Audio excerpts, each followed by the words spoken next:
Hello guys, in this video I am going to show you how to allow others to see connections on the PUBG Mobile application. But first I just want to mention, don't forget to subscribe to my channel because at 10,000 subscribers I am going to show you my whole YouTube revenue statistics and growth strategy, how to make money online. Now let's jump into it. First of all, open the application on your phone, then go to your home page and click on this button that you can find at the bottom of the screen on the right side. Then tap on settings at the top of this section. Go to the right side column, scroll down and click on privacy and social down below.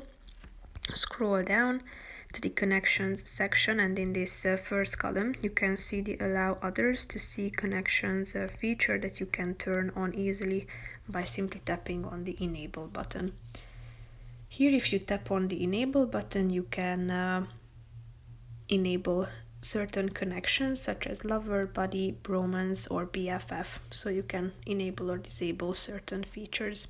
That's pretty much it for this video guys. See you in the next one. Bye bye.